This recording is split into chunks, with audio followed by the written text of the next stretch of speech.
আল্লাহ রাব্বুল আলামিনের ঘোষণা শোনেন, ইয়া আইয়ুহাল্লাযীনা আমানু, ওহে যারা ঈমানের দাবি করো, ইত্তাকুল্লাহ, আমি আল্লাহকে ভয় করো, আকুলু কাওলান সাদীদা, আর কথা যখন বলবা তখন সঠিক কথা, সত্য কথা বলবা। এ নির্দেশ কার? আল্লাহ বলেন কি করব জানো? ইউসলিহু লাকুম আ'মালাকুম ওয়া ইয়াগফির লাকুম যুনুবাকুম। যদি এই দুইটা আইন মানতে পারো, আল্লাহকে ভয় করা আর সঠিক কথা বলা, আমি আল্লাহ তোমাদের আমল আখলাক যত কাজ কারবার দুনিয়াতে আছে সব সংশোধন করে দেব, ইসলাহ করে দেব, সব সঠিক করে দেব। পেছনের যে ভুল ত্রুটিগুলো, অপরাধগুলো আমি আল্লাহ সব মাফ করে দেব। বলেন সুবহানাল্লাহ। আমাইয়ুতিউল্লাহ ওয়া রাসূলাহু, যে ব্যক্তি আল্লাহ এবং রাসূলের আনুগত্য করে চলবে, তাদের দেখানো পথে চলবে, ফাকাদ ফাজা ফাওজান আযীমা, অবশ্যই সে সফল হয়ে গেছে। সফল হবে না, সফল হয়ে গেছে। ফাকাদ ফাজা, এটা মাসি। এবার আসেন আয়াতের মূল কথা, ব্যাখ্যা যেটা, সেখানে যাই। সূরা আহজাব থেকে আমরা যেহেতু পড়েছি, আল্লাহ প্রথমে ডাক দিলেন ঈমানদারদেরকে। কাদের? কোন বেঈমান আজকের আয়াতের ভেতরে মুখাতেব হিসাবে নেই। সুতরাং কোন বেঈমান যদি এখানে থাকেন, আপনি চলে যেতে পারেন। আপনার জন্য আজকের আয়াত না, আপনার জন্য আলাদা আয়াত আছে। আপনার জন্য হয়তো ইয়া আইয়ুহান নাস আছে, ইয়া আইয়ুহাল কাফিরুন আছে, ইয়া আইয়ুহাল মুনাফিকুন আছে। আপনার জন্য ইয়া আইয়ুহাল্লাযীনা আমানু না, কারণ এই শব্দ আল্লাহ যাকে তাকে ডাকে না।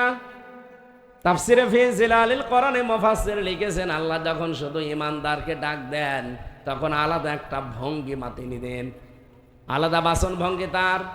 এ কোরআনে আল্লাহ পাক এই আয়াতটা দিয়েছেন 89 জায়গায়, ইয়া আইয়ুহাল্লাযীনা আমানু। বলেন আল্লাহু আকবার। আল্লাহ তার নিজের কুদরতি হাত এভাবে উঁচা করে আদরে মহব্বতে ভালোবাসা নিয়ে ডাকতে থাকে ঈমানদারেরা। কি? ইত্তাকুল্লাহ, আমি আল্লাহকে ভয় করো। প্রশ্ন আসতে পারে, শব্দ সে জন্মের পর থেকে শুনছি, কি এটা? আমি আপনাকে একটা আধুনিক শব্দ বলবো এবার। সাইয়্যিদ আবুল আলা মওদুদী রাহমাতুল্লাহ আলাইহি, ওনার লিখিত কিতাব থেকে আমি কোট করেছি, ভালো করে শুনবেন। আপনি এতদিন এভাবে শোনেননি। আল্লাহকে ভয় করো, ভয় করি। কি ভয় করেন? জন্মের পরে আমিও শুনছি আয়াতটা, ইত্তাকুল্লাহ ইত্তাকুল্লাহ। ও নারী পুরুষেরা ভালোভাবে মিলাবেন। কেউ যদি তাকওয়া অর্জন করতে চায়, কেউ যদি তাকওয়া অবলম্বন করতে চায়, তার প্রক্রিয়া কি? আমাদের দেশের মানুষ লেবাসে তাকওয়া খুশি আমরা। আমার মতো জুব্বা গায়ে থাকবে, পাগড়ি এরকম একটা থাকবে, মাথায় সুন্দর টুপি থাকবে, হাতে তসবিহ থাকবে, বিশাল তাকওয়াবান। এ বিশাল বুজুর্গ। একই বুজুর্গ না বেজির গু? হ্যাঁ, বেজি চেনেন না? কি ওই যে মুরগি ধরে নিয়ে যায়, বেজির পায়খানাকে কি বলে? বেজির গু। আপনাকে তো বুজুর্গ মনে হয় না, বেজির গু মনে হয়? বুজুর্গ হতে হলে এর প্রক্রিয়া কি? এই যে আমি লিখেছি তাফসীর থেকে, ভালো করে মিলাবেন। কোন মানুষ যদি পৃথিবীতে তাকওয়া অবলম্বন করতে চায়, তার প্রক্রিয়া 6টা, স্তর 6টা। জান্নাতের স্তর কয়টা? হ্যাঁ, এলাকায় মাদ্রাসা মাদ্রাসা নেই, কি কথা বলে না কেন? জান্নাতের স্তর কয়টা? 100টা। আমরা সচরাচর 8টা জানি। আল্লাহ পাক জান্নাতের স্তর বানিয়েছে 100টা। দুনিয়ায় যে যে ধরনের কাজ করবে, আমল করবে, মরণের পরে আল্লাহ তাকে ওই স্তরে রাখবে। কি কথা বলে না কেন? আর জাহান্নামের স্তর 7টা। দুনিয়াতে যে যে ধরনের অপরাধ করবে, আল্লাহ তাকে ওই স্তরে রাখবে। আজকে যেহেতু আলোচনা ওইটা আমার না, আমার আলোচনার বিষয় আজকে তাকওয়া নিয়ে আরম্ভ। ঈমানদারকে ডাক দিয়ে আল্লাহ নির্দেশ দিলেন। আমি একটা হাদিস পড়েছিলাম, হযরতে আবু যার রাদিয়াল্লাহু তাআলা থেকে বর্ণিত। বিশ্বনবী বলেন, হযরতে আবু যর তার বাড়ি থেকে প্রায় 83 কিলোমিটার দূর থেকে আমার দরবারে আসতো। একদিন এসে বলে, হে রাসূল, আমি সব সময় তো আসতে পারি না, আপনি আমাকে এমন কিছু নির্দেশ আলাদাভাবে স্পেশাল ভাবে দেন যেটা মেনে নিলে আমি অলরেডি জান্নাতি হয়ে যেতে পারি। বিশ্বনবী তাকে প্রথম নাম্বারে বলেছিলেন, ওসি কাবি তাকওয়াল্লাহ, আমি তোমাকে সর্বপ্রথম আল্লাহর ভয় এর নির্দেশ দিলাম। বলেন সুবহানাল্লাহ। এটা আল্লাহর নির্দেশ যে তোমরা আল্লাহকে ভয় করো, রাসূলুল্লাহর নির্দেশ। এটাকে আবু যরকে আল্লাহর নবী শুধু স্পেশাল ভাবে তাকেই বলেছেন না আমরাও আছি? বলেন বলেন। তামাম দুনিয়ার সবাই আমরা যারা উম্মত দাবি করি সবার এই কথাটা মেনে নেওয়া দরকার। এখন আসেন প্রক্রিয়া। কি প্রক্রিয়া? আপনি এই রাস্তায় আগাবেন আর আপনি এখন ভাববেন যে আপনি তাকওয়ার কোন স্তরে আছেন। এক নম্বরে আপনাকে হকের অনুসন্ধান করা লাগবে। কেউ যদি দুনিয়াতে হকের অনুসন্ধান করে সে তাকওয়ার প্রথম স্তরে আছে। আপনি এখন নিজের দিকে তাকিয়ে বলেন, আপনি কি হকের অনুসন্ধানে আছেন?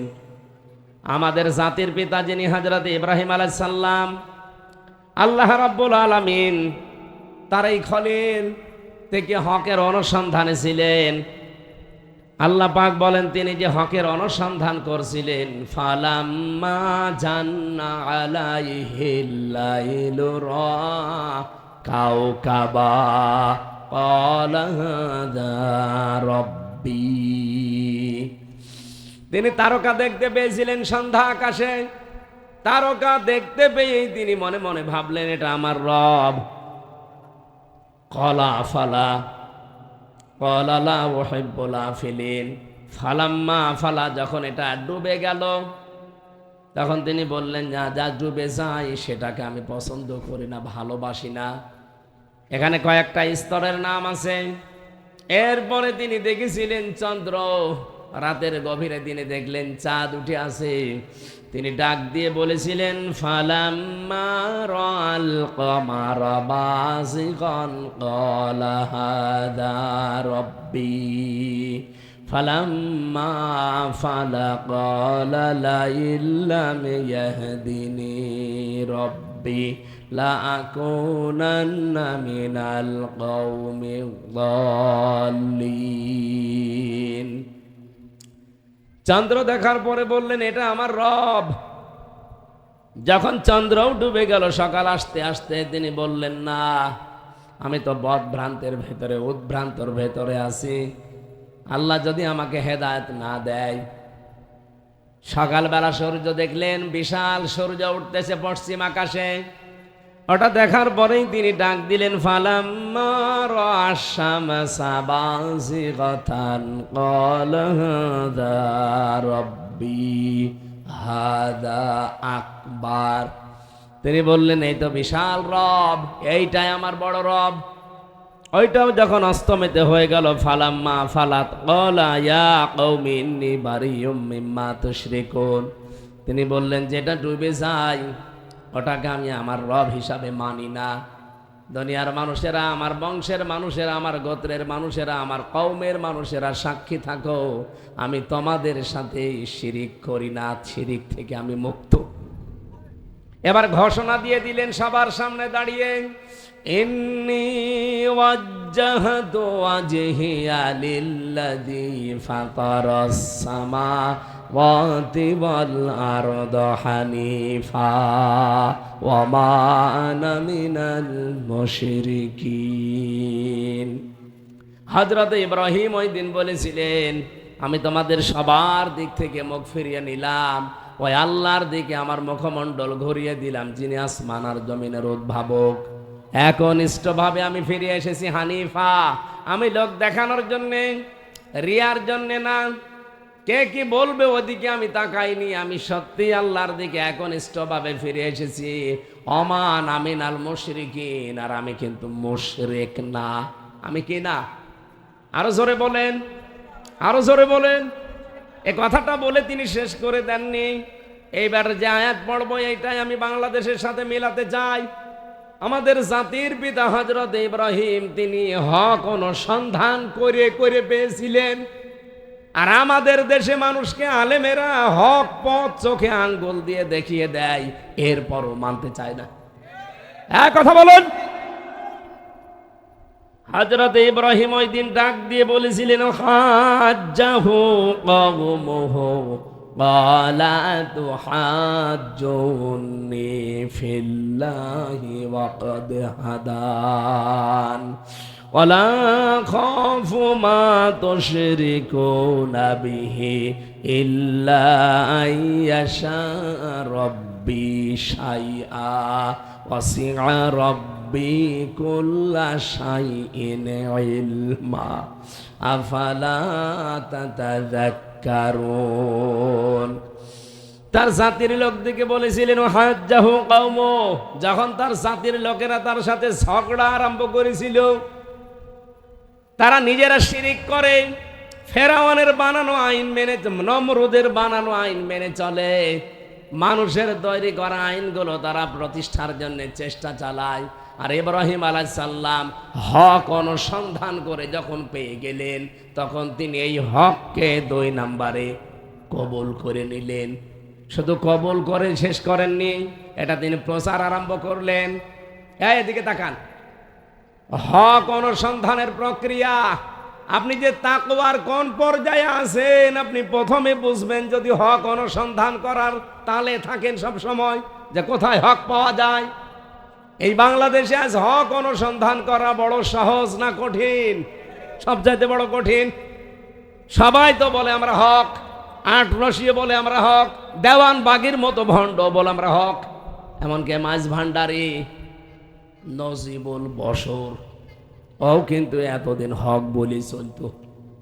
সারা পৃথিবীতে যে যে দলে আছে, মিনাল্লাযীনা ফাররাকু দীনাহুম ওয়া কানু শিয়া কুল্লু হিজবিন বিমা লাদাইহিম ফারিহুন। হে নবী, দেখবেন পৃথিবীতে যে যে দলে আছে ওই দলের কর্মসূচি নিয়ে আনন্দে আছে যে আমি সঠিক আর ওগুলো সব ভুয়া। সবাই তো হকের দাবি করছে। হক অনুসন্ধান করে জাতির পিতা ইব্রাহিম নবী যেভাবে বের করেছিলেন, আমাদেরও এরকম কিছু করার দরকার নেই। যদি হক আপনি পেয়ে যান, এদিকে তাকান, যদি সত্যি হক আপনি পেয়ে যান, হক পায় কারা? যারা অনুসন্ধান করে। এবং হক কারা? সারা বালাদের ভেতরে আপনি 5টি কর্মসূচি দেখবেন। ফাক্কু রাকাবা আও ইতআমুন ফি ইয়াউমিন যি মাসগাবা, ইয়াতীমান যা মাকরাবা আও মিসকিনান যা মাতরাবা, সুম্মা কানা মিনাল্লাযীনা আমানু ওয়া তাওয়াসাউ বিস সাবরি ওয়া তাওয়াসাউ বিল মারহামা। এখানে 5টা গুণের কথা আছে। এই 5টা গুণ যারা অর্জন করেছে দুনিয়ায়, তারা হেদায়েতের উপরে আছে, তারা হক পথে আছে। এই বাংলাদেশে এখন প্রায় 74টার উপরে দল কাজ করছে, ধর্মীয় এবং জেনারেল মিলে। সবাই তো আর হক না, কি বলেন বলেন? আপনি কোরআনের সাথে মিলান, 5টা কর্মসূচি যাদের কাছে পাবেন, কোরআন বলছে তারা হেদায়েত প্রাপ্ত দল, তারা হক দল। ফাত্তাবিউস সিরাতাল আযম, তাড়াতাড়ি যাদের দ্বারা ইসলাম কায়েম হওয়ার সম্ভাবনা বেশি, তোমাদের নির্দেশ দিলাম। এটা ইবনে ওমর থেকে বর্ণিত, বিশ্বনবী বলেন, মুসলিম শরীফের হাদিস, ফাত্তাবিউস সিরাতাল আযম, যাদের দ্বারা ইসলাম কায়েম তাড়াতাড়ি সম্ভাবনা বেশি, তোমরা দল মত নির্বিশেষে তাদেরকে সাপোর্ট দিবা, সমর্থন করবা বেশি। এটাকে আমি বানালাম হাদিসটা। বলেন বলেন। ফামান সাজ্জা সাজ্জা মিন্না, কেউ যদি এই হক প্রতিষ্ঠা যাদের দ্বারা দ্রুত সম্ভব এদেরকে সাপোর্ট না করে, সে যেন নবীর উম্মত থেকে বের হয়ে যায়। সূরা বালাদের এই 13 নম্বর আয়াত থেকে 18 নম্বর আয়াত পর্যন্ত বাড়ি যে আজকে মিলাবেন, বাংলাদেশে 64 না 74 না 74,000ও যদি দল থাকে, একটা হক দল আছে আর আপনি খুঁজে পাবেন। ফাক্কু রাকাবা, যারা মানুষের কাঁধ থেকে শৃঙ্খল দূর করতে চায়। বলেন তো, এই পৃথিবীতে মানুষের দাসত্ব মুক্ত করার জন্য কত মানুষ তো চেষ্টা চালাচ্ছে। এই বাংলাদেশে আমি একটা দলকে বেশি পেয়েছি অগ্রসর, যারা মানুষের তৈরি করা আইন মুখে লাথি দিয়ে বিদায় করে আল্লাহর তৈরি করা আইন কায়েম করতে চায়। কথা বলুন। সবাই মানুষের তৈরি করা আইনের পক্ষে কাজ করে মানুষের গলায় দাসত্বের শৃঙ্খল দিয়ে দিয়েছে, মানুষের শৃঙ্খল। আর আমরা প্রতিদিন এই শৃঙ্খল থেকে মুক্তি চাই। ইয়্যাকা না'বুদু, আমরা তোমার দাসত্ব করি। কার? বলেন বলেন। একটা কুকুর দেখবেন, একটা কুকুরের কথা মানে না। আর আমরা মানুষ হয়ে যদি আল্লাহর বিধান, এই পৃথিবীতে পাঠানো বিধান বাদ দিয়ে আল্লাহর বানানো মানুষের আইন মানি, তাহলে কুকুরের চাইতে আমরা খারাপ। আরো জোরে বলেন। সুতরাং মানুষের শৃঙ্খল থেকে, দাসত্ব থেকে যারা মানুষকে মুক্ত করতে চায়, এরা হেদায়েতের ওপরে আছে। আর এরাই হক দল। এরা হক অনুসন্ধান করে পেয়েছে, কারণ জানে যে পৃথিবীতে সবচাইতে বড় অপরাধ মানুষের তৈরি করা আইন প্রতিষ্ঠা করা, আর সবচাইতে বড় দামি কাজ আল্লাহর কাছে আল্লাহর তৈরি করা আইন কায়েম করা। এটা যদি আমরা করতে পারতাম, যে যার হক সেটা সে পেয়ে যেত। আজ পাই না। স্ত্রী তার স্বামীর হক পায় না, স্বামী তার স্ত্রীর হক পায় না, সন্তান তার মা বাবার হক পায় না, মা বাবা তার সন্তানের হক পায় না, ভাই তার ভাইয়ের হক ফিরিয়ে দেয় না, জনগণ তার সরকারের হক দেয় না, সরকারও জনগণের হক দেয় না। এই কারণে, কারণ আল্লাহর এই হক প্রতিষ্ঠিত নেই। এটা কায়েম করে দেন, যার যে হক ঠিক সেখানে পৌঁছিয়ে যান। আমার ভাইরা, আমি দ্বিতীয় নম্বর পয়েন্টে বলেছি, এক নম্বরে কি পেলাম? ফাক্কু রাকাবা, যারা মানুষের শৃঙ্খল থেকে মানুষকে মুক্ত করতে চায়। দুই নম্বরে আও ইতআমুন ফি ইয়াউমিন যী মাসগাবা, দুনিয়ায় যারা এতিম মিসকিন অসহায়দের দরে দরে খাবার পৌঁছিয়ে দেওয়ার এই কর্মসূচি যারা হাতে নিয়েছে, তারা হক পথে আছে। আমি তো বাংলাদেশের 64 জেলায় ঘুরি, আমি দেখতে পাচ্ছি বাংলাদেশ জামাত ইসলামী, ইসলামী ছাত্র শিবির এই কর্মসূচি হাতে নিয়েছে। আপনি নিজে তাকিয়ে দেখেন না কেন, আগস্টের 5 তারিখের পরে কত মানুষ খালি খাবো খাবো, নেব নেব, কিন্তু এই দলটাকে দেখতে পেলাম নিজের গাঠির টাকা খরচ করে কোথায় কে মারা গেছে, শহীদ হয়েছে, তার বাড়িতে চলে যাচ্ছে। এই বলেন না কেন? বাংলাদেশ জামাত ইসলামীর আমিরে জামাত বাড়ি তার কোথায়? সিলেটের মৌলভীবাজার কোলাউড়া, ওখান থেকে পটুয়াখালী বাউফলে চলে গেছে। এই 24-এ স্বাধীনতা যুদ্ধে মারা গেছে একজন, তার একটা এতিম ছেলে আছে, তার দায়িত্ব নিজের কাঁধে তিনি তুলে নিয়েছে। কয়ে দেশে আর লোক নেই, কারো তো পেলাম না এই কাজ করতে। আপনি হক খুঁজেই পান না। চোখের ভেতরে কি কলম দিয়ে খোঁচা মারা লাগবে নাকি? ইয়াতিমাংদা মাকরাবা, যারা এতিম নিকট আত্মীয়, এদের খোঁজ খবর নেই। আর এই গুণটাও আমরা এদের ভেতরে পাচ্ছি। এখন যদি বলেন হুজুর এদের কথা বলেন, তো এদের সাথে মিলে গেলেন, করবো কি? মেলে না। আপনার সাথে মেলে চাঁদাবাজি। এই কথা বলছেন কেন? আপনার সাথে যেটা মেলে ওটা বলি, ওটা বললে তো এখন আগুন ধরে যাবেন না গায়ে। যেটা মেলে না আমি বলবো কি করি? আমি কি আয়াত বানাবো? ইয়াতিমাংদা মাকরাবা, যারা নিজের নিকট আত্মীয় স্বজনের ভেতরে এতিম আছে, এদের খোঁজ খবর নেয়। আমরা তো এটা দেখতে পাই বেশি, যারা এই দেশে একামতে দিনের দায়িত্ব পালন করে তাদের। আও ইতআমুন ফি ইয়াউমিন যী মাসগাবা, 4 নম্বরে যে মানুষগুলো দুনিয়ার ময়দানে ধুলি মলিন, মাতরবা, ধুলি মলিন যারা অসহায়, এরকম মানুষের খোঁজ খবর নেয়, এদের অভাব যারা দূর করে দেয়। আমিরে জামাত ডাক্তার শফিকুর রহমান হাফিজাহুল্লাহর এই কাজটা সারা বিশ্বে প্রশংসিত। উনি মেতরকে পর্যন্ত, ওই যে পায়খানা সাফ করে, এই মেতরকে তিনি কোলে আটকিয়ে বুকে জড়িয়ে নিয়েছে। মেতররা আশ্চর্য হয়েছে, হ্যাঁ আপনি এত বড় একজন মানুষ, আমরা তো নিজেদেরকে মানুষই মনে করি না, আর আপনি আমাদের বুকে জড়িয়ে নিতে চান। উনি বলেছিল আপনারা তো এই পৃথিবীর শ্রেষ্ঠ মানুষ, কারণ আপনারা কাজ করে খান। এই কথা বলছেন না? আল কাসিবু হাবিবুল্লাহ, যারা কাজ করে খায় ওরা আল্লাহর বন্ধু। সুবহানাল্লাহ বলতে পারেন না? আপনারা যে কাজ কক্সবাজারে করেন, চট্টগ্রামে করেন, আপনারা যদি কাজ না করতেন, এই কক্সবাজারের মানুষেরা একদিনও এই শহরে বাস করতে পারতো না, বসবাসের অযোগ্য হয়ে যেত দুর্গন্ধে। এই কথা বলেন না কেন? এরকম ধনামনিন যারা অসহায়, যে মানুষগুলো অসুস্থ, তাদের খোঁজ খবর নেওয়া, চিকিৎসার ব্যবস্থা করা, বাড়ি ঘর বানিয়ে দেওয়া। বাংলাদেশ জামাত ইসলামী কুষ্টিয়া জেলা শাখার শ্রদ্ধাভাজন আমির অধ্যাপক মাওলানা আবুল হাশেম কয়েকদিন আগে আমাদের কুষ্টিয়ার একজন হিন্দু মুসি, জুতা সেলাই করে খায়, ওনার বাড়ি ঘর সব ধসে গিয়েছিল বন্যায়।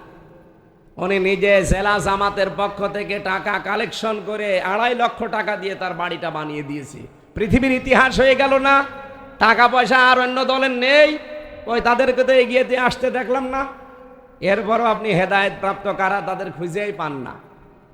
সুম্মা কানা মিনাল্লাযীনা আমানু, এরপরে আরো গুণ, তারা ঈমান আনবে, ঈমান আনার পরে ওয়াতাওয়াসাউ বিস-সাবরি, একে অন্যকে ধৈর্যের উপদেশ দেবে। এত কিছু হয়ে যাওয়ার পরও আমরা ধৈর্য হারা হইনি, ইনশাআল্লাহ হব না। ওয়াতাওয়াসাউ বিল মারহামা, একে অন্যকে রহম দিল হওয়ার কি রহম দিল হওয়ার জন্য একে অপরকে তারা পরামর্শ দেবে, উপদেশ দেবে। উলাইকা সাহাবুল মাইমানা, এরাই হচ্ছে ডানপন্থী। আর ডানপন্থী যারা, এরা জান্নাতি, এরা হেদায়েত প্রাপ্ত। সুবহানাল্লাহ বলতে পারেন নাই? সম্মানিত ভাইরা, আপনাদেরকে আমি আহ্বান জানাচ্ছি কোরআন দিয়ে, আমি কিন্তু বানিয়ে বলি নাই। এটা যার সাথে মেলবে, সূরা বালাদের 13 থেকে 18 নম্বর আয়াত, মনে করবেন আল্লাহর ভাষায় তারা হেদায়েত প্রাপ্ত, তারা মুত্তাকি। আর যদি না মেলে কারোর সাথে, আপনি নিজেই দরকার হয় আর একটা তৈরি করেন। এই জন্য হকের অনুসন্ধান যদি করতে থাকেন, আপনি হেদায়েতের 1 নম্বরে মুত্তাকির প্রথম স্তরে আছেন। হেদায়েত যদি পেয়ে যান, আপনাকে ওটা আবার কবুল করা লাগবে, গ্রহণ করা লাগবে। অনেকে পাওয়ার পরেও নিতে চায় না। 3 নম্বরে ওটা প্রচার করার দায়িত্ব নেওয়া লাগবে আপনাকে। 4 নম্বরে হকের উপরে আপনাকে দৃঢ় থাকা লাগবে। এইটা বড় কঠিন। অনেকে আমরা হক অনুসন্ধানও করি, এটা কবুলও করি, এটা আমরা প্রচারও করি কম বেশি, কিন্তু হকের উপরে টিকে থাকার যখন সময় আসে, তখন দেখি অনেকেই ঈমান বেশি দেয়। কথা বলছেন না কেন? আমি জেলখানায় 3টা বছরে জনাব এটিএম আজহারুল ইসলামকে মাঝে মাঝে আমারে বলতে শুনতাম, হামজা আমার জন্য দোয়া করো, আমি যেন হক পথ থেকে পিছলে পড়ে না যায়। কারণ এই 13 বছরে আমি বহু মানুষকে দেখেছি, বিশাল বিশাল পাগড়ি মাথায় দেওয়া, জুব্বা গায়ে দেওয়া, আল্লাহর জিকিরও করে, কিন্তু তারা শেষ পর্যন্ত টিকে থাকতে পারে নাই। বাতিলের সাথে হাত মিলিয়ে তারা বের হয়ে চলে গেছে। কিন্তু আমিও যদি ওই সময় যখন ধরা পড়েছিলাম, আমি তো প্রধানমন্ত্রী শেখ হাসিনার পাশের গ্রামের মানুষ। হাসিনার বাড়ি, শ্বশুর বাড়ি যেখানে, ওনার 1 গ্রাম পরেই আজহারুল ইসলামের বাড়ি। সম্পর্কে আমার মনে হয় ননদ হতে পারে, দেবর হতে পারে। কারণ বেঁকে বেশি দূর না, এটা পীরগঞ্জ, এটা বদরগঞ্জ, পাশাপাশি। ওই সময় জবাব বলেছিল আমাকে, আমি যদি মেনে নিতাম, আমার এই 13 বছর জেলে থাকা লাগতো না। ওই দিনে আমি বের হয়ে মুক্ত জীবনে বেরিয়ে বেড়াতে পারতাম। আমি নিজেও দেখেছি বহু আলেম 24 ঘন্টা দেখতাম জুব্বা গায়ে দিয়ে, পাগড়ি মাথা থেকে খোলে না। কিন্তু কিছুদিন পরে যখন আযাব বেড়ে গেছে জেলখানার ভেতরে, আযাব বোঝেন? জেলখানায় দিলে তো হয় না, জেলের ভেতরে জেল, তার নাম সেল, ওর ভেতরে আরেক সেল, তার নাম কন্ডেম সেল, ওর ভেতরে আরেকটা সেল আছে, তার নাম কবর সেল। এই জায়গায় 24 ঘন্টা রেখে আপনাকে তালাবদ্ধ করে রাখবে, কোনো যোগাযোগ নেই বাইরে। এরকম কঠিন পরিস্থিতিতে ওনাকে রেখেছিল। আমার সাথে প্রায় 76 জন আলেম ছিল। কত আলেমকে আমি আল্লাহকে পর্যন্ত ভুল ধরতে দেখলাম, বলছে আল্লাহ আর কতদিন, তুমি কি কিছু করবা না? অথচ মাত্র 3-4 মাস হয়েছিল, তাই তারা পাগল হয়ে গেছে। আর কোরআনের পাখি 13 বছর, এটিএম আজহারুল ইসলাম 13 বছর, তারা বিরক্তও হয়নি। আমাকে আরো উপদেশ দিত যে শক্ত থাকা লাগবে, এই যে বইটা পড়ো। আমাকে মাঝে মাঝে বই দিত, প্রোডাক্টিভ মুসলিম, কারাগারে রাত দিন, জয়নাব আল গাজালির। যখন এই মানুষ হিসাবে একটু খারাপ লাগতো, বইটা পড়লে আবার ঈমান শক্ত হয়ে যেত। একজন মেয়ে লোক জয়নাব আল গাজালি ইসলামের জন্য, ঈমানের জন্য যা করেছে, আমরা 100 পুরুষ মানুষও পারি না। আমার বোন আসিয়া সিদ্দিকা, ডক্টর আফিয়া সিদ্দিকা এখন এই পরীক্ষা দিচ্ছে আমেরিকার জেলখানায়। হাফেজা ডক্টর আফিয়া সিদ্দিকা আমাদের মুসলিম বোন, উনি জেলখানার ভেতরে এই বিশ্ব নবীকে স্বপ্ন দেখেছে। বাংলার মুসলমানেরা, যেটা বোঝাতে চাচ্ছি, হকের উপরে দৃঢ় থাকা আর টিকে থাকা এটা কিন্তু বড় কঠিন বিষয়। আমি কাছ থেকে দেখেছিলাম, এই জন্য বলছি। শহীদ আব্দুল কাদের মোল্লা রহমতুল্লাহ আলাইহে জীবন শেষ হয়ে গেছে, তারপরও তিনি হক ছেড়ে দেয়নি, তিনি টিকে ছিলেন। তার একটা চিঠি ভাইরাল হয়েছিল, তার স্ত্রীর নাম তিনি ডাকতেন আদর করে পিয়ারি বলে, পিয়ারি। চিঠিটাই লেখা আছে, পিয়ারি যেদিন দেখা করতে যাবে সর্বশেষ, ওই দিন ওনাকে সাক্ষাতে নিয়ে গেছে, যে দেখে মাগরিবের পরে উনি চা খাচ্ছে। বলছে, ও গো, তুমি এখন অসময় চা খাও? বলছে, পিয়ারি আমি রোজা ছিলাম, সারা দিন রোজা রাখার পরে আমি ইফতারি করেছি 2টা খেজুর দিয়ে, এখন এই চাটা খেয়ে নামাজ শেষ করব। আমি শুনলাম নাকি রাত 10টায় 1 মিনিটে আমার দোয়া করো, আর আমাকে একটু পরামর্শ দাও তো, আমি কি এই যে দড়ি গলায় যখন দেবে, এই ফাঁসির মঞ্চে যাবার সময় আমি কি লুঙ্গি পরে যাব না পায়জামা পাঞ্জাবি পরে যাব? তার স্ত্রী পিয়ারি লিখেছে, পরবর্তীতে মনে হচ্ছে উনি শ্বশুর বাড়ি যাওয়ার জন্য ব্যস্ত হয়ে গেছে। জেলখানার ভেতরে এক কারারক্ষী আমার দায়িত্বে ছিল, কুতুবউদ্দিন। আমারে মাঝে মাঝে বলতো, হামজা ভাই, আমি একজনের দায়িত্বে ছিলাম ফাঁসাগে, তার নাম শহীদ মীর কাশেম আলী রহমতুল্লাহ আলাই। ওনার যেদিন ফাঁস হবে, মাত্র 3 ঘন্টা বাকি আছে, ওনারে বললাম, স্যার আপনি প্রস্তুতি নেন। উনি আমারে বলছে, কারারক্ষী ভাই, এখনো 3 ঘন্টা বাকি আছে, আমি 2 ঘন্টা ঘুমিয়ে গেলাম, 1 ঘন্টা আগে আপনি আমারে ডেকে দেবেন। ও বলছে, ঠিক দেখলাম ঘুমিয়ে গেছে। রাত 10টা 1 মিনিটে ওনার ফাঁসি। আমি 9টার সময় ওনাকে ডাক দিলাম, দিব্যি ঘুম থেকে উঠলেন। অথচ ওনার ছেলে ব্যারিস্টার আরমান ওই সময়ও গুম হয়ে আছে। ওনার স্ত্রী হাসপাতালের বেডে, তার দলের লোকেরা লক্ষ লক্ষ পালিয়ে বেড়াচ্ছে, কেউ জেলখানায় ভর্তি। হাজার হাজার মানুষের কর্মসংস্থান তার দ্বারা হয়েছে। কারারক্ষী আমারে নিজে বলেছে যে, কোরআন আমার সামনে। আমারে বলছিল, হামজা ভাই, ওনার যে এত বড় চিন্তা মাথার উপরে, এরপরও ওনার ঘুম আসলো কি করে?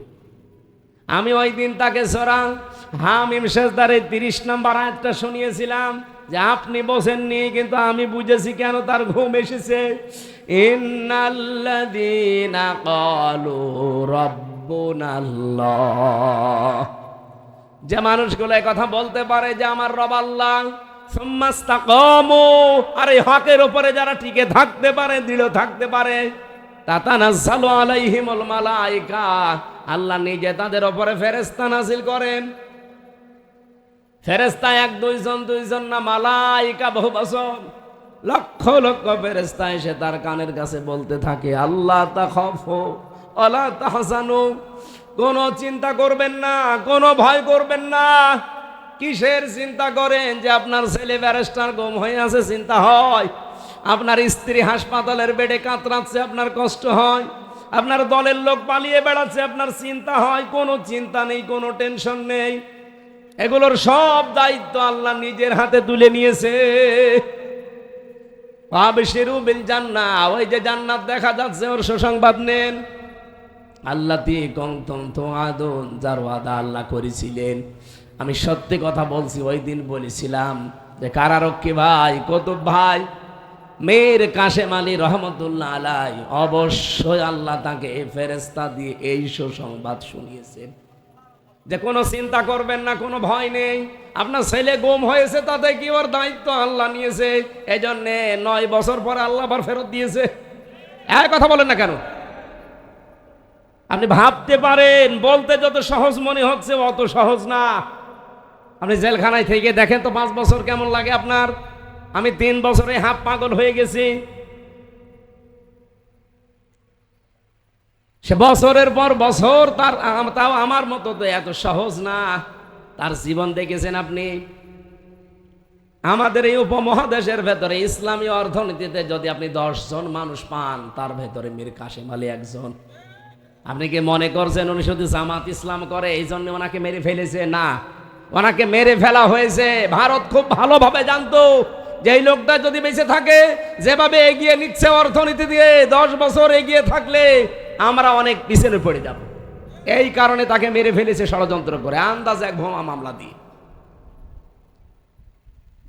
আমার ভাইরা যে কথা বলতে চাচ্ছিলাম, ঠিক ওঠার পরে অজু করলেন, গোসল করে কিছু খাবার দাবার দেয় পাশাপাশির আগে, বলেন না দুনিয়ার খাবার আমার লাগবে না, আমার খাবার রেডি হয়ে আছে।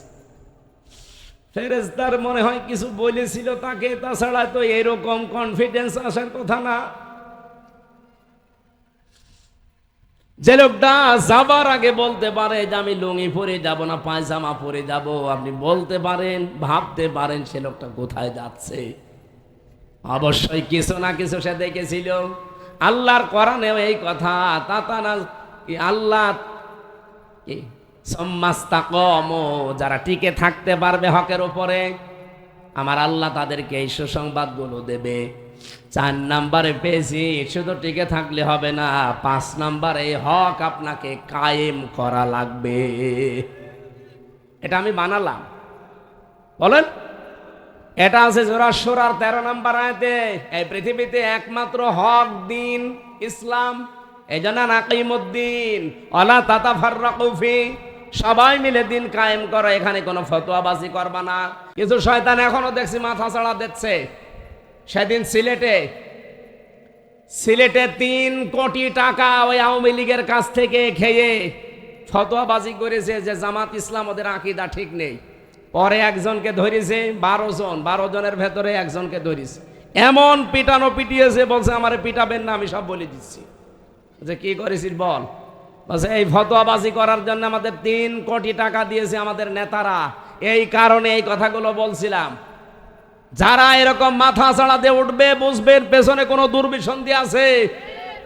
আমি ওনাদেরকে পরের দিন বলেছিলাম, যাক ফতোয়া দিয়েছেন দেন, অন্তত টাকাগুলো তো হালাল হয়েছে। এরকম বিভিন্ন জায়গায় টাকা খাবেন, ফতোয়া দিয়ে হালাল করে নেবেন না। সামনে হক কায়েম করার একটা পদ্ধতি আল্লাহ আমাদেরকে একটা পরিবেশ তৈরি করে দিয়েছে। এখনো যদি আপনি সুযোগ হাতছাড়া করে ফেলেন, 100 বছরে এই সুযোগ আর আসবে না।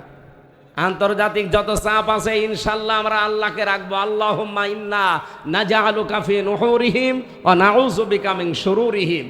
অবশ্যই আমার আল্লাহ এই ষড়যন্ত্রের মোকাবেলায় আল্লাহকে আমরা রেখে দিয়েছি, উনি যথেষ্ট। তো ভেতরে ভেতরে যে কাজ আছে এগুলো আমাদের করা লাগবে। 6 নম্বরে হক কায়েম হলে আপনাকে সাহায্যকারী হওয়া লাগবে। এইটা সামনে আসতেছে, এগুলো প্রক্রিয়া বললাম। হক এই পৃথিবীতে যদি কেউ তাকওয়া অবলম্বন করতে চায়, এই 6টা প্রক্রিয়া। আপনি এখন বলেন আপনি কোন ধাপে আছেন? আপনি কি অনুসন্ধানে আছেন? আপনি কি কবুল করার আছেন? প্রচারে আছেন, টিকে আছেন, নাকি হক কায়েমের পথে আছেন? না হক কায়েম হলে সাহায্য করবেন বলে মন স্থির করেছেন? বলেন কোনটায় আছেন আপনি এখন? নিজে যেটায় আছেন, হকের ওই প্রক্রিয়ায় আছেন আপনি। এইভাবে তাকওয়া অর্জন যদি আমরা এই পথ অবলম্বন করতে পারি, ওয়াকুলু কাওলান সাদীদা, আর কথা বললে সত্য কথা বলা লাগবে। অন্য আয়াতের ভেতরে আমি ব্যাখ্যা পেয়েছি, ইয়া আইয়ুহাল্লাযীনা আমানু তাকুল্লাহা ওয়া কুনু মা'আস সাদিকিন। হে ঈমানদারেরা, আল্লাহকে ভয় করো আর সত্যবাদীদের সঙ্গী হয়ে যাও। সত্যবাদী মানে শুধু সত্য কথা বললেই মানুষ সত্যবাদী হয় না। সত্যকে সত্য জানার পর যারা দ্বিধাহীন চিত্তে মেনে নিতে পারে, এই মানুষগুলোকে বলা হয় সাদিকিন।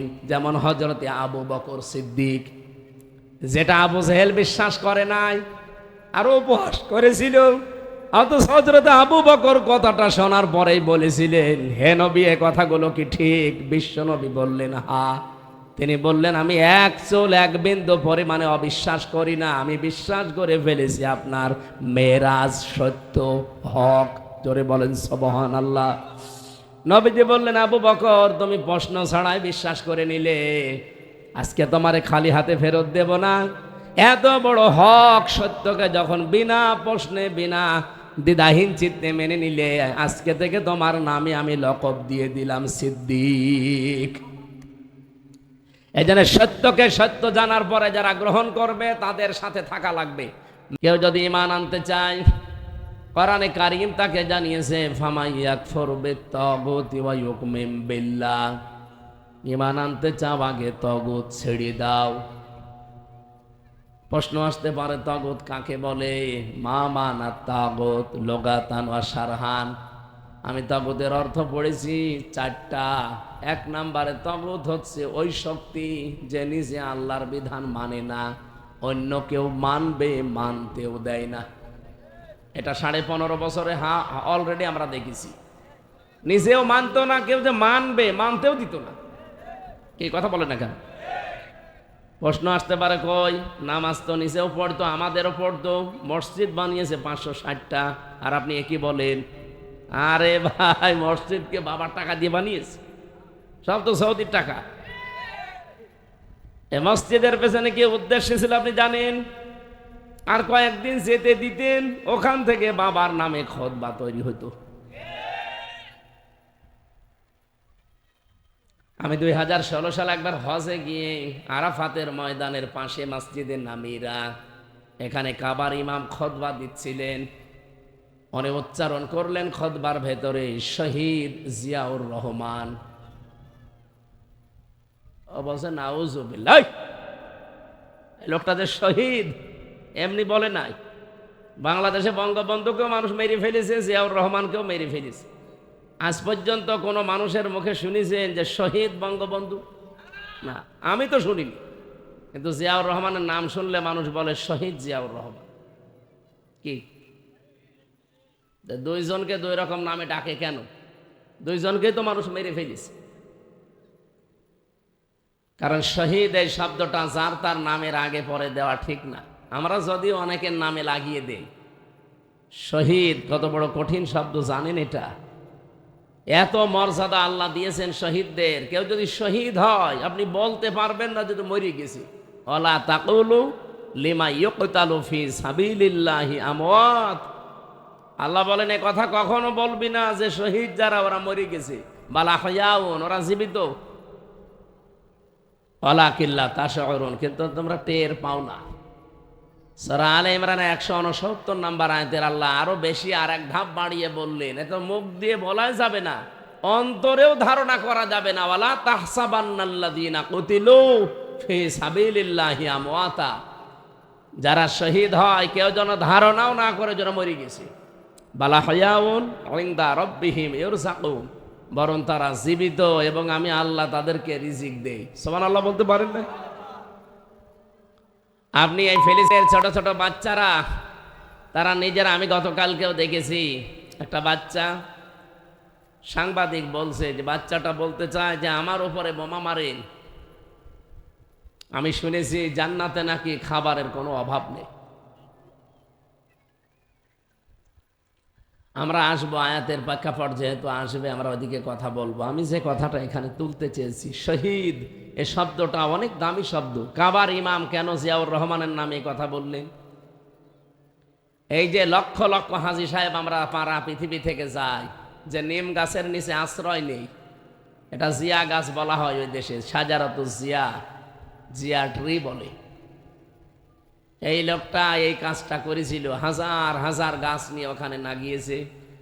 40, 42, 45 ডিগ্রি সেলসিয়াস চলে। ওই প্রচণ্ড গরমে একটু ছায়া পেলে যে কি আনন্দ লাগে, কি মজা লাগে। যে লোকটার কারণে এই কাজটা হয়েছিল তার নাম জিয়াউর রহমান। এই জন্য মানুষ তার নাম শুনলে শহীদ জিয়া বলে। আমিও দোয়া করি লোকটার জন্যে, জীবনে যদি ওনার কিছু কবুল না হয় আল্লাহ যেন ওনাকে এই কাজের ওসিলায় মাফ করে দেয়।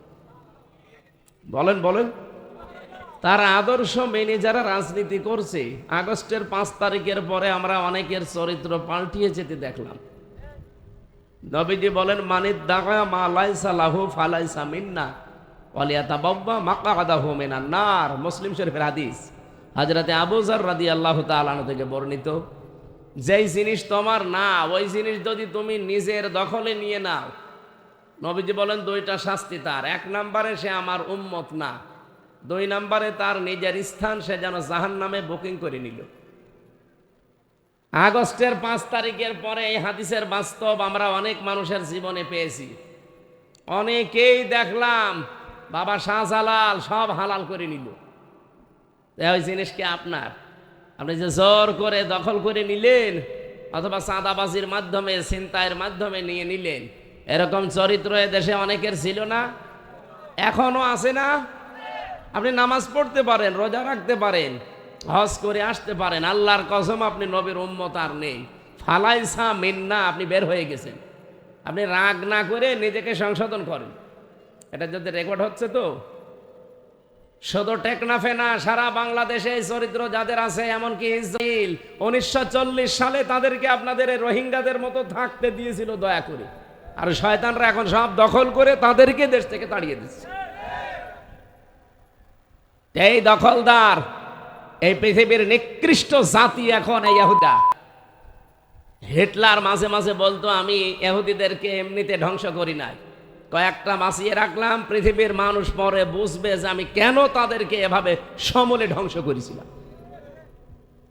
তার সাথে উইনম্যান এই লোকটা সহযোগী ছিল, সে বুদ্ধি দিয়েছিল, কিন্তু পরবর্তীতে সে পালিয়ে ব্রাজিলে ছিল, কিন্তু রক্ষা করতে পারে নাই। তাকে ব্রাজিলে যাবার পরে চাষবাস করে খেত, এই এরকম একটা গ্রাম্য এলাকায় এসে চাষ করে খেত। ইহুদিরা তাকে ধরে ফেলেছিল, ধরে নিয়ে তাকে যখন হত্যা করবে জিজ্ঞাসা করছে তোর জীবনের শেষ আশা কি? বলছে আমার শেষ আশা আপনারা পূরণ করতে পারবেন না। না পারবো, আমার শেষ ইচ্ছা হচ্ছে আমি ইহুদি হতে চাই। না এখন মেরে ফেলবো আর এখন ইহুদি হতে চাই। এর ভেতরে আমার কারণ আছে, আমি ইহুদি হব আর আপনারা আমাকে মারবেন, আমি বিশ্বাস করব যে পৃথিবীতে একটা ইহুদি মরে গেল। কত নিকৃষ্ট ভাবতেন আপনি বলেন তো, নিজে মরবে তাও ইহুদি হয়ে মরতে চায়। ওর মনের সান্ত্বনা এই যে পৃথিবীর মানুষ বুঝুক যে একটা ইহুদি অন্তত দুনিয়া থেকে বিদায় নেবে। সুতরাং হিটলার এবং এই উইটম্যান যা বলেছিল আমি তো দেখতে পাচ্ছি পৃথিবীতে ঠিক এখন তাই হচ্ছে।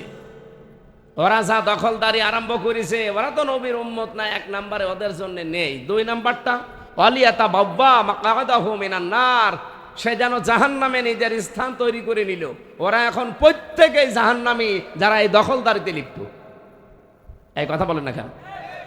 বাংলাদেশেও যারা দখলদারিতে লিপ্ত আছেন আপনারা থামেন।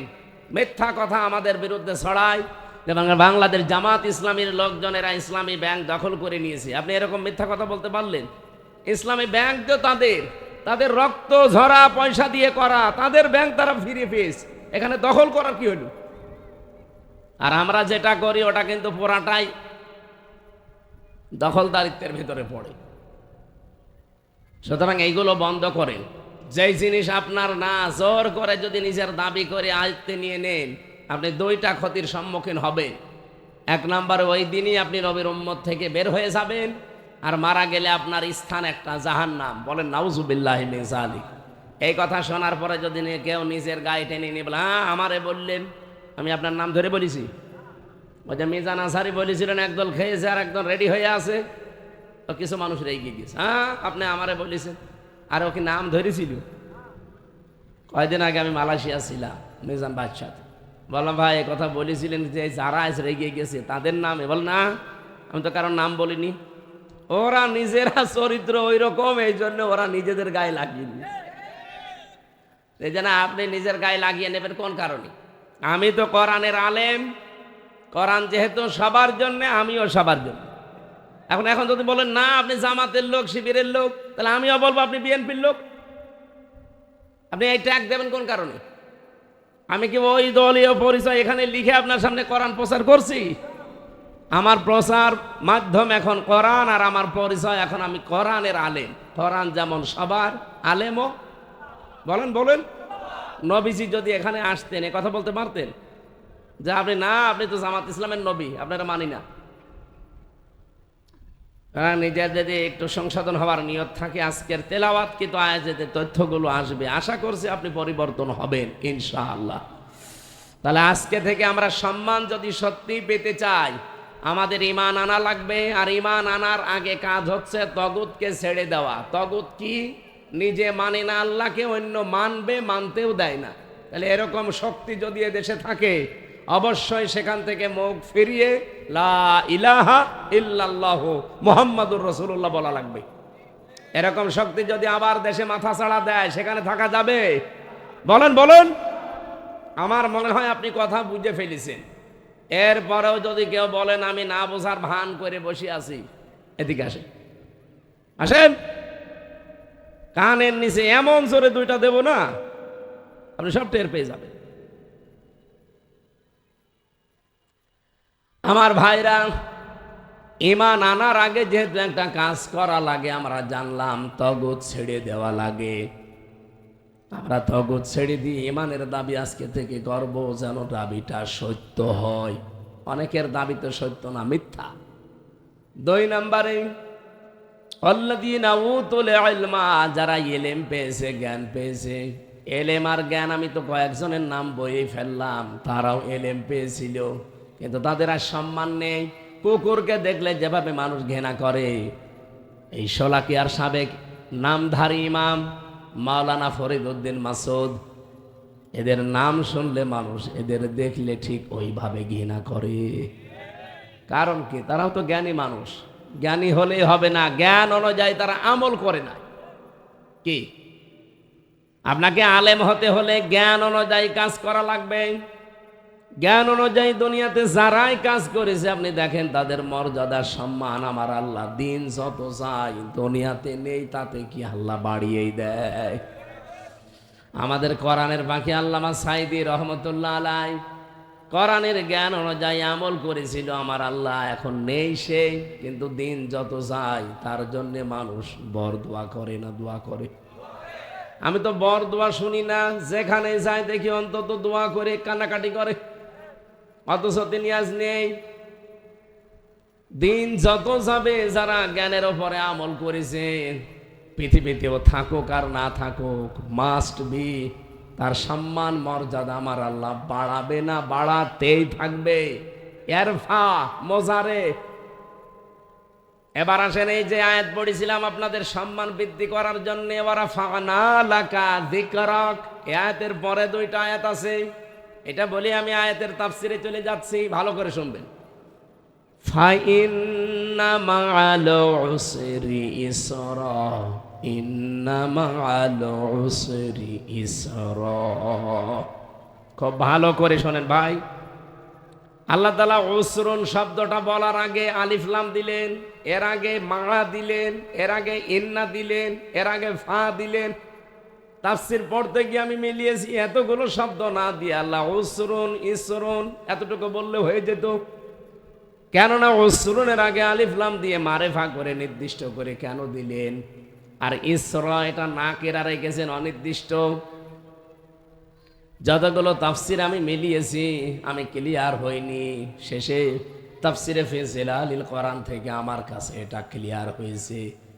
আল্লাহ পাক জানাতে চেয়েছেন, অবশ্যই পৃথিবীতে যদি কেউ একটা কষ্ট সহ্য করে 3টা কারণে, আবার বলছি, আপনি যদি দুনিয়াতে একটা কষ্ট সহ্য করেন 3টা কারণে, মাস্ট বি ইসরা। এটা যেহেতু অনির্দিষ্ট নাকেরা, মুফাসসির বলেন কমপক্ষে দুনিয়া আখিরাত মিলিয়ে আপনাকে আল্লাহ 70টা আনন্দ ভোগ করাবে। না, আপনি বোঝেননি। আমি কিন্তু প্রশ্ন করব আবার, আপনি কষ্ট ভোগ করলেই হবে না, কষ্টটা পাওয়া লাগবে 3টা কারণে। কয়টা?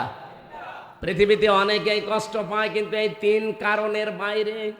এই জন্য তাদের কষ্টের পরে যে আল্লাহ সুখ দেবে সেটা দেয় না। কি কথা বুঝতেছেন? কে বুঝলেন বলেন? কষ্ট তো হাসিনাও পেয়েছিল। কি চলে যাওয়ার দিন কি কান্নাকাটি দেখেছেন? কষ্ট পায়নি? কষ্টের পরে যে আল্লাহ বলেন ইসরা, আমি সুখ দেব, কই সে তো সুখ পায়নি। দিন যত যায় তার দুঃখ তত বাড়ে। আপনি কি বুঝেছেন? হ্যাঁ, পান খেলে হবে? পান খাওয়া বন্ধ করে না তো। আমি আবার রিপিট করছি, আল্লাহ যেহেতু নিজে রিপিট করলেন আয়াতটা আবার আর একবার, ইন্না মাগাল উসরি ইসরা, এক কথা দুইবার বললেন, শুধু প্রথমে ফা বেশি দিয়েছেন। একটা কষ্ট যদি দুনিয়ায় আপনার হয়, কারণ কয়টা? আরো জোরে বলেন। এই তিন কারণের বাইরে যদি কেউ কষ্ট পায়, তার জন্য পরে সুখ অপেক্ষা করছে, কথা কোরআনে নেই। কিন্তু কষ্টটা যদি তিনটা কারণে হয়, অবশ্যই আপনি কমপক্ষে ৭০টা আনন্দ পাবেন। তাহলে ১ নম্বরে কষ্ট পাওয়া লাগবে আপনাকে আল্লাহর জন্যে, ২ নম্বরে কষ্ট পাওয়া লাগবে রাসূলুল্লাহর জন্যে, ৩ নম্বরে কষ্ট পাওয়া লাগবে মানবতার জন্যে। আমি যে হাসিনার নাম বললাম এমনি বলি নাই, ও কষ্ট পেয়েছিল আগস্টের ৫ তারিখে, কিন্তু আল্লাহর জন্যে, রাসূলুল্লাহর জন্যে, মানবতার জন্যে। কিসের জন্যে? ওর অপরাধের জন্যে। ও কষ্ট পেয়েছে, কিন্তু এই ৩ কারণের ১ কারণে পাইনি আমরা, পেয়েছে ওর পাপের কারণে। বলেন। এই জন্য দুনিয়াতে আমরা যারা কষ্ট পেলাম, বিশেষ করে এই ১৫.৫ বছরে যারা কষ্ট পেয়েছেন আল্লাহর জন্যে, রাসূলুল্লাহর জন্যে, মানবতার জন্যে, মাস্ট বি এই পৃথিবী আর আখিরাত মিলে আপনাকে আল্লাহ ৭০টা শান্তি সুখ ভোগ করাবে। এই ১৫.৫ বছরে যারা ৫০টা কষ্ট পেয়েছেন, কয়টা বলেন বলেন না পাননি? কত মানুষ এখানেও বসে আছে ১৫.৫ বছরে বাড়ি থাকতে পারে নাই, গাছতলায়, বাঁশতলায়, কবরস্থানে। কথা বলেন এখানে। কত মানুষ এভাবে রাত কাটিয়েছে, তারা কষ্ট হয়নি। বছরের পর বছর স্ত্রীর কাছে যেতে পারে নাই, কোথায় আছে সে নিজেও জানে না। আপনাদের এলাকাটাও তো আছে। আপনি খুলনা বিভাগের সাতক্ষীরায় যান, বুলডোজার দিয়ে বাড়ির পরে বাড়ি তারাই ১৫.৫ বছরে হাজার হাজার ইসলামী আন্দোলন যারা করে তাদের বাড়ি ঘর মাটির সাথে মিশিয়ে দিয়েছে। আল্লাহ ঠিক যেন ওইটা উল্টিয়ে ২০২৫ সালের ফেব্রুয়ারির ৫ তারিখে আযাবুল বুলডোজার নাসিল করেছিল। ওরা ভেঙেছে সাতক্ষীরায়, আর আযাবুল বুলডোজার সর্বপ্রথম ভাঙা আরম্ভ হয়েছে ৩২ নম্বর। এটার নাম হচ্ছে আযাবুল বুলডোজার। নাম কি? আযাবুল বুলডোজার। ওই দিন যারা একটু মাথা ছাড়া দিয়েছিল তাদেরটা ওই আযাব নাজিল করেছে। আমার কুষ্টিয়ার হানিফ সাহেবের বাড়ি তো আগস্টের ৫ তারিখে বিকালবেলা মাটির সাথে মিশিয়েছে, যতটুকু ২-১টা ছিল এই ফেব্রুয়ারির ৫ তারিখে আরো মিশিয়ে দিয়েছে।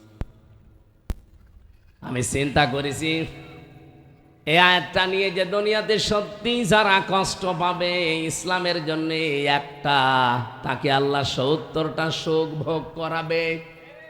সিস্টেম অপর পৃষ্ঠায় দেখুন, আপনি যদি কোনো সুখ ভোগ করেন একটা, আর ওই সুখটা যদি হয় অবৈধ, আবার বলছি, আপনি যদি দুনিয়াতে কোনো সুখ ভোগ করেন আর ওই সুখটা যদি হয় অবৈধ সুখ, অবশ্যই আপনাকে দুনিয়া আখিরাত মিলিয়ে আল্লাহ ৭০টা কষ্টে ফেলবে। বলেন তো, হাসিনায় ১৫.৫ বছরের সুখ ভোগ করে নাই? কথা বলেন না কেন? আপনাদের বদি সাহেব করে নাই? জেনে শুনে আপনি জালেমের সহযোগী হয়ে গেলেন, জানা শোনার পরে আপনি জালেমকে সাহায্য করলেন। এলাকায় অনেক মানুষ এই সমস্ত জেলাতে যারা মেম্বার হওয়ার যোগ্যতা রাখে না, তারা এই জালেমের কাছে যে গলা গিয়ে বলছে আমি এমপি হব। হয়েছেও তা? হয়নি? হয়ে কি বসেছিল? সুখ পায়নি? কত কিছুর সুখ তারা পেয়েছে। এই সুখগুলো কি বৈধ সুখ না অবৈধ? আরো জোরে বলেন বলেন। এই অবৈধ সুখ যারা পেয়েছেন, একটা ক্ষতি হবে কয়টা? এবার আপনি ঠেলা নেন। আমরা যদি এই ১৫ বছরে ৫০টা কষ্ট পেয়ে থাকি, এক একটা ৭০টা হলে ৫০টায় হয় ৩,৫০০। ৩,৫০০ সুখ আমরা সামনে পাবো। এটা আমি বানালাম। আলাল আখিরাতু খায়রুল লাকা মিনাল উলা। হে নবী, আপনার আগের চাইতে পরে ভালো। আগে যাই গেছে, সামনে আমাদের ভালো অপেক্ষা করছে। ওয়ালা সাউফা ইউতিকা রাব্বুকা ফাতারদা। রব্বুল আলামিন বলেন, হে নবী, অবশ্যই আমি আল্লাহ আপনাকে এমন কিছু অতি শীঘ্রই দেব যাতে আপনি খুশি না হয়ে পারবেন না। আল্লাহ যেহেতু ওয়াল এবং লাম দিয়েছেন, সাউফা দিয়েছেন, একটা তাকিদ আর একটা দ্রুত। আল্লাহ বলেন ওয়ালা সাউফা, অবশ্যই, অতি তাড়াতাড়ি, খুব দ্রুত, ইউতিকা, হে নবী আপনাকে আমি এমন কিছু দেব, ফাতারদা, যাতে আপনি রাজি হয়ে যাবেন। ও বাংলার 96-92% মুসলমান, কান খাড়া করে শোনেন। এদেশের প্রকৃত মুসলমান যারা আমরা আছি, কখনো আমরা খুশি হতে পারি না যতক্ষণ কোরআন রাষ্ট্রীয়ভাবে কায়েম না হবে। আমরা ওই দিন পরিপূর্ণ সন্তুষ্ট হয়ে যাব যখন চর্মচোখে দেখতে পাবো আল্লাহর এই কালাম দিয়ে বাংলার 56,000 বর্গ মাইল চলছে। এটা কারা দেখতে চান দেখি? লিল্লাহে তাকবীর। এই দেখেন তো, হাত তোলেনি কে?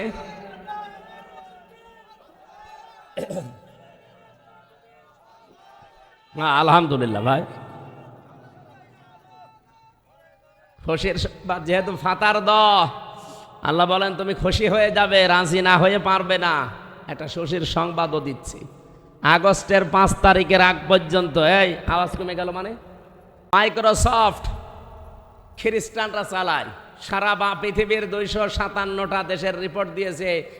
ওরা রিপোর্ট লাগিয়েছে তামাম দুনিয়ার 257টা দেশের, বাংলাদেশও আছে তার ভেতরে। আগস্টের 5 তারিখের আগ পর্যন্ত এই দেশে মাত্র 100 জনের 15 জন চাইতো এই দেশে ইসলাম কায়েম হোক, তার ভেতরে আনোয়ারি সাহেব একজন। এই কথা বলছে না কেন? এখন বাংলাদেশে 100 জনের 66 জন মানুষ চাচ্ছে দেশে ইসলাম কায়েম হোক। আমার ভাইরা, আমি যে কথা তুলেছিলাম, এখন থেকে যদি সত্যি একটা সুখ আপনি ভোগ করে থাকেন অবৈধভাবে, এক একটা সুখের কারণে কমপক্ষে আপনাকে 70টা দুঃখ ভোগ করা লাগবে। এ কথা কার? মিথ্যা হওয়ার সম্ভাবনা আছে? বলেন বলেন বলেন তো, পরকীয়া প্রেম যারা করে সুখ পায় না, শান্তি পায় না? এই সুখ কি বৈধ সুখ না অবৈধ? এরকম অবৈধ সুখে আছেন কারা? হাত তোলেন তো। এই এলাকায় এসব নেই, আলহামদুলিল্লাহ। ভালো তো, পরকীয়া প্রেম এ জেলায় নেই, কালকেই পত্রিকায় দিয়ে দেব। না সত্যি কি এরকম নাকি? না ভালো। আপনারা তো সব ইয়াবার উপরে থাকেন অল টাইম। বাবা শাহজালাল আমার আসার সময় আজকে প্রশাসন ধরেছিল গাড়ি, হুজুর ওয়াজ করতে যাচ্ছে, ইয়াবার কথা বলবেন, এই এলাকায় এগুলো খুব বেশি চলে। এই জিনিস যারা খান, যারা নিয়ে আসেন, দেখো অবৈধ সুখ যারা পাচ্ছেন পরকীয়া প্রেমের দ্বারা, অথবা অনেকের লাইন আছে ভাবির সাথে, প্রতিবেশীর স্ত্রীর সাথে, থামা লাগবে আপনাকে। এই অবৈধ লাইনে যদি সুখ পান একটা, কষ্ট পাবেন কয়টা? আরো জোরে। এগুলো পেতে চান? আল্লাহ আমাদেরকে আয়াত দুটো বাস্তব জীবনে অনুধাবন করার তৌফিক দিন। আর যারা আশায় আছেন যে বুবু চট করে চলে আসবে, এগুলো ডাহা মিথ্যা কথা। কারণ এক একটা অবৈধ সুখ ভোগ করার কারণে তার কপালে এখন 70টা করে দুঃখ আল্লাহ দেবে। আর আল্লাহর কথা আল্লাহ মিথ্যা প্রমাণ করবে? মাস্ট বি, আল্লাহ দেখাবে। এই জন্য আগস্টের 5 তারিখের পর থেকে 27 বারের ওপরে এই দেশকে অশান্ত করার চেষ্টা চালিয়েছিল, একবারও হয়নি। কারণ এগুলো সব আল্লাহ কন্ট্রোল করছে। না, তোর যা অপরাধ, তোর এক একটা অপরাধের শাস্তি হবে 70টা। আগে তোর হয়ে যাক, তারপরে চট করি। ও এখনই বলছে চট করি। আর এই চট করে শোনার পরে অনেকে বুকে সাহস সঞ্চার করে। কালকে ঢাকা মিরপুরে পিটানি খেয়েছে, চোর তো মানুষ কি মারা মারে, ওরে আরো বেশি মেরেছে। ওই বাবুর সাথে লাইন করে একটা বিশৃঙ্খলা তৈরি করার চেষ্টা ছিল। ছাত্র জনতা এখন অনেক সজাগ। ধরার পরে এমন পিটানো পিটিয়েছে, দেখলাম একেবারে গরু ছাগলের মতো রক্ত বের হচ্ছে। ওরা পিটিয়ে মেরেই ফেলা দরকার শয়তান। দেশকে যারা অস্থিতিশীল করতে চায়, এই জন্য আমার আয়াত আমি পড়েছিলাম যে সম্মান মর্যাদা যে দুইটা জিনিসের ভেতরে আল্লাহ লুকিয়ে রেখেছেন, আল্লাহ এই মানুষগুলোর সম্মান দুনিয়া আখেরাতে যেন এইভাবে বাড়িয়ে দেন, বলেন আমিন।